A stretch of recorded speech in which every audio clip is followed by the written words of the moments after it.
O cinema é uma experiência muito curiosa, porque ao mesmo tempo que você tá vendo ali um filme que tá sendo muito legal, tá sendo divertido, tá sendo muito bom de assistir, essa experiência ela pode ir completamente por água abaixo quando essa história termina ruim. E por isso hoje eu fiz aqui uma listinha de filmes bons com finais ruins. E obviamente que para falar de finais, vai ter spoilers aqui. E vamos começar essa lista aqui com um filme que, quando ele tava pra sair, era um filme que eu esperava demais, que é o filme Lucy. Quando o filme foi anunciado, só o fato de ter a Scarlett Johansson, o Morgan Freeman e ser dirigido pelo Luc Besson, já foram detalhes o suficiente pra me fazer querer assistir. E o que me chamou muita atenção também foi essa premissa à lá o filme Sem Limites, que eles pegam esse mito de o ser humano utiliza apenas 10% do cérebro. E aí eles pegam isso e extrapolam para uma ideia de e se o ser humano utilizasse 100% de sua cabeça. Porém, no caso do Sem Limites, que era um filme um pouco mais pé no chão, um filme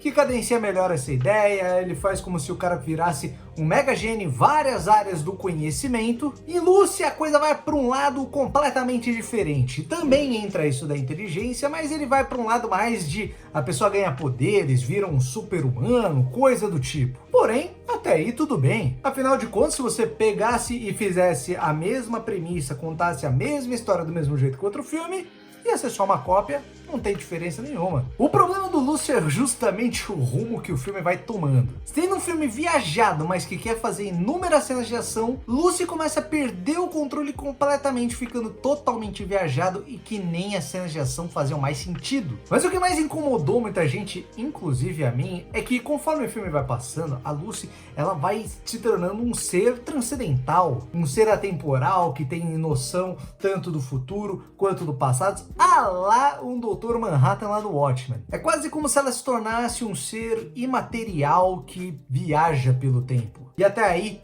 tudo bem, até aí tá tranquilo, tá beleza. Mas aí o que acontece? Ela decide sintetizar todo o conhecimento da história da humanidade e passar pra frente um motivo nobre, passar ali pro Morgan Freeman. Pô, quem não confia no Morgan Freeman? E aí como que ela faz isso, cara? Ela vira um pendrive. Um pendrive, cara.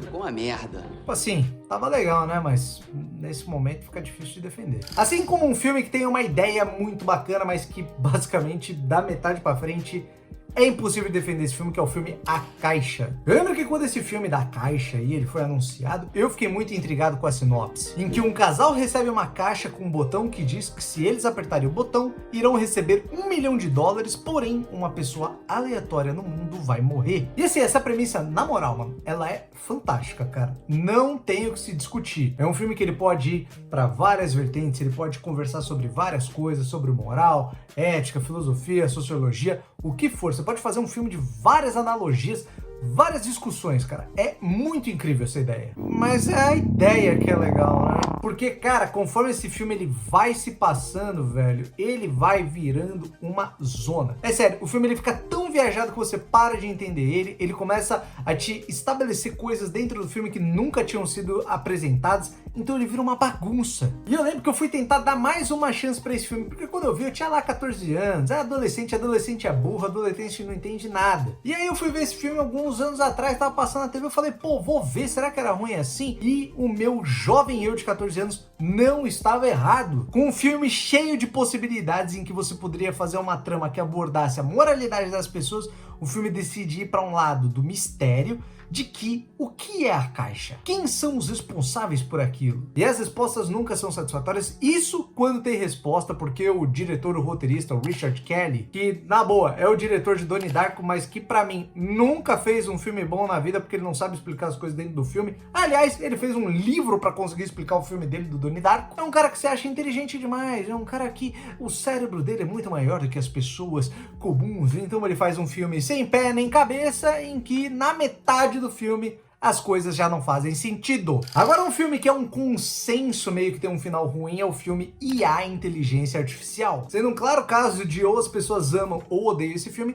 aqui a gente tem um caso bem peculiar, porque é um filme que passou pela mão de dois diretores assim, do panteão de diretores do cinema, porque começou esse filme a ser dirigido pelo diretor Stanley Kubrick. E bom, cara, o Stanley Kubrick é um cara que dispensa comentários, mas As obras dele basicamente falam muito sobre moralidade, sobre a maldade, os demônios internos do ser humano, da mesma forma que ele fez em basicamente todos os seus filmes, Laranja Mecânica, Nascido pra Matar, De Olhos Bem Fechados, O Iluminado e uma cacetada de outros filmes por aí, velho. Stanley Kubrick dispensa comentários. Porém, ele estava desenvolvendo o projeto, ele já tinha começado ali a desenvolver a porra toda, quando o diretor morreu, e aí eles chamaram talvez alguém que na teoria não poderia ser melhor para comandar esse filme, que foi Steven Spielberg. O problema aqui é que as ideias de filmes do Kubrick e do Spielberg são completamente contrastantes. Porque da forma que o Stanley Kubrick ele sempre faz filmes meio pro pessimismo, sabe? São filmes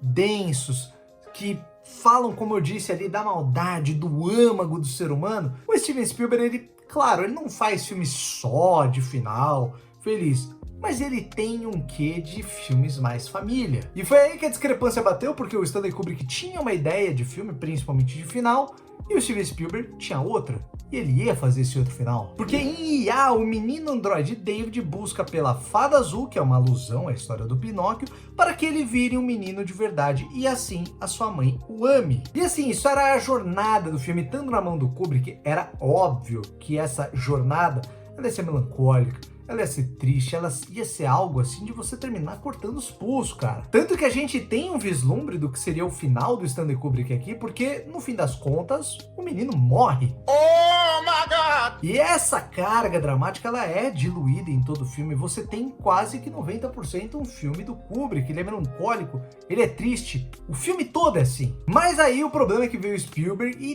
quis mostrar um final esperançoso, quis dar um final que terminasse feliz pra cima com esse personagem, que era algo que não cabia no filme. Então ele adianta o filme em 200 anos no futuro, onde a Fada Azul aparece e dá ao menino um dia de felicidade com um clone da sua mãe. E fica meio estranho, porque ao mesmo tempo que ele faz esse final que não condiz com o filme também não vai para um lado completamente feliz, porque o moleque tá ali revivendo pra reviver um dia com a mãe, mas não é a mãe dele. Então ficou meio bagunçado, porque quem queria que o filme fosse ali pra fossa, você terminar chorando, mal, com o moleque morrendo, ficando morto, não conseguiu ter esse final. E quem queria que o filme terminasse feliz, pô, encontra a mãe, vai lá, cara, se amem, vive mais um dia com ela, também não é exatamente isso que aconteceu, né? Bom, então eu acho que aqui a gente pode entrar num consenso de que talvez o Steven Spielberg tenha cagado a coisa toda. Agora, quem não caga na porra toda é você quando se inscreve no canal, se ainda não é inscrito, e deixa o seu like aí no vídeo, se gostar do vídeo, obviamente, porque aliás, é só um cliquezinho pra você, mas é uma grande ajuda pra mim, de verdade. Se você quiser ajudar ainda mais, compartilhe esse vídeo com amigos, familiares, pessoas que gostam de cinema, que gostam desse tipo de conteúdo, que eu garanto que vão curtir as paradas aqui. Então, no mais é isso, e tamo junto. Agora indo para um filme que eu pessoalmente gosto bastante, mesmo com o final controverso dele, vamos falar de Sinais. Filme dirigido por M. Night Shyamalan, que é um dos caras mais marcados talvez por finais duvidosos na história do cinema, mas que é um cara também de filmes muito competentes. A gente nunca pode esquecer de O Sexto Sentido, Corpo Fechado, o próprio Sinais, também A Vila e por aí vai. E aqui a gente tem a premissa de que teríamos um filme de alienígenas e em certa parte temos, mas em certa parte não. Isso porque parece que as pessoas também esperavam alguma coisa um pouco diferente. O M. Night Shyamalan muito ali marcado por filmes de terror. Talvez as pessoas esperassem aqui aquele terrorzão de alienígena. E por mais que sim, o filme ele tenha seus momentos de terror, seus momentos de suspense e tensão, um parênteses especial para aquela maldita cena daquele alien atravessando a garagem que me assombrou durante muitos dias da minha infância. Esse era um filme muito mais dramático e que o subtexto dele era falar sobre fé. Tudo isso era abordado pelo personagem ali do Mel Gibson, um pastor que perde a fé em Deus depois da sua esposa acabar morrendo em um acidente de carro, e toda a invasão alienígena serviria de paralelo para os questionamentos do pastor e a retomada da sua fé. Muito bom, muito bem feito, e isso funciona. E o problema é que, se você não gostou disso, tudo bem, é uma questão de expectativa. Muitas vezes os filmes quebram a sua expectativa e você assistindo uma segunda vez, você digere muito melhor aquela história, sabendo já do que ela vai se tratar. Mas o problema é que pegou mesmo as pessoas não foi necessariamente essa mudança de gênero, mas sim como as coisas são solucionadas no final, que é a fraqueza dos aliens é água. Tá brincando comigo? Pegadinho? Não, tô brincando, falando sério. E aí no final do filme tá rolando a invasão alienígena, o Mel Gibson tá se refugiando lá com a família, o alien pega o filho do Mel Gibson, como eles ganham do alien, taca água no bicho. Quê? E assim, cara, pessoalmente, pra mim, isso não estraga o filme todo, eu acho um filme, assim, muito bom, cara. Eu realmente adoro os sinais. Mas esse 5% ali no finalzinho é meio cagado. Porque quando você pra pensar logicamente, eu entendo que é tudo uma analogia pra isso, da fé do cara e tal, não sei o quê. Mas como você me cria um filme onde os ET vão invadir um planeta 75% coberto de água e a fraqueza deles é água? Novamente, não estraga pra mim, mas é ruim. É tosco. E para terminar aqui, vamos falar de algo que vai muito nesse fator. É muito parecido com os Sinais, que é Guerra dos Mundos. Uma das maiores obras aí da história, um livro escrito por H.G. Wells, um dos primeiros grandes clássicos da ficção científica, e é uma obra tão impactante que ali em 1938, se eu não me engano, Orson Welles, um diretor assim famosíssimo, conhecido ali pelo Cidadão Kane e tudo mais, ele trabalhava numa rádio e ele foi narrar este livro na rádio e as pessoas literalmente acharam que a Terra estava sendo invadida por ETs. Esse é o poder de Guerra dos Mundos, o bagulho é incrível. Uma obra temporal ganhou filme ali nas antigas, mas foi então que em 2005 Steven Spielberg resolveu fazer a sua versão dessa história. E na boa, a gente não pode ser injusto aqui e falar que esse filme é inteiro uma porcaria. Ele é um filme muito bom, porque o Steven Spielberg é um puta de um diretor. Na boa mesmo, eu arrepio toda vez que são apresentados os tripóds com aquele som de alarme corneta, não sei que som é aquele, mas eu acho animal. Assim como eu gosto muito das sequências de ação e de suspense, principalmente um plano de sequência que o Steven Spielberg faz numa hora que tá tendo uma perseguição de carro, o bagulho é louco. Sério, se o Steven Spielberg não sabe fazer cinema, então ninguém mais sabe. E esse é o contexto do filme. Alienígenas marcianos invadindo a Terra, matando geral, e o Tom Cruise tentando sobreviver com a filha e o filho dele. Só que o problema desse filme, cara, é que a solução dele é broxante. Porque você vai lá pros sinais, os sinais, beleza, não faz sentido nenhum, alienígena invadindo o planeta feito de água e a fraqueza dos caras é água, beleza, tá bom, não faz sentido, estamos num consenso aqui. Só que assim, nos sinais você tem um clímax, você tem ali o Joaquin Phoenix, que era um jogador de beisebol, mete a porrada no alien, o alien é assustador, o Shyamalan sabe gravar aquilo ali, com o reflexo na TV e tudo mais, tal, pá, é tenso, sabe? É uma situação tensa. E no caso do Guerra dos Mundos,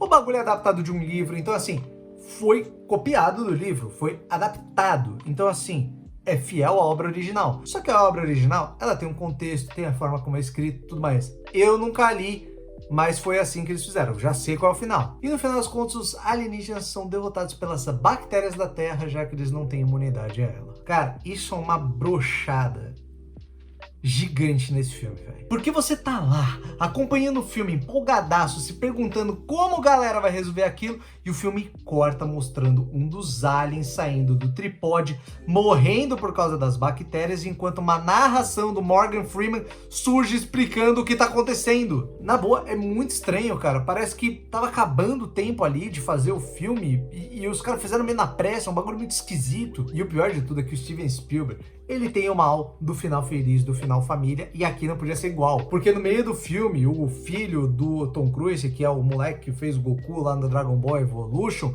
ele decide que vai lá lutar contra os aliens, beleza, porra, tal. E o moleque some do filme, o moleque some. Você acha que ele morreu. Não tem outro jeito, ele tinha que ter morrido. Só que daí termina com o Tom Cruise chegando com a filha dele na casa, e aí aparece o moleque sujo chegando ali pela rua. E eles se abraçam, e é o final feliz, de novo, do Spielberg. Bom, pessoal, esse foi o vídeo de hoje. Eu espero que você tenha gostado. Se você tiver mais sugestão de vídeo aqui pro canal, deixa nos comentários. E você, assistiu algum desses? Você concorda que esses finais são ruins em filmes que são bons? Muito obrigado pela paciência, muito obrigado por estar aqui. Eu espero ver você na próxima. E até o próximo vídeo.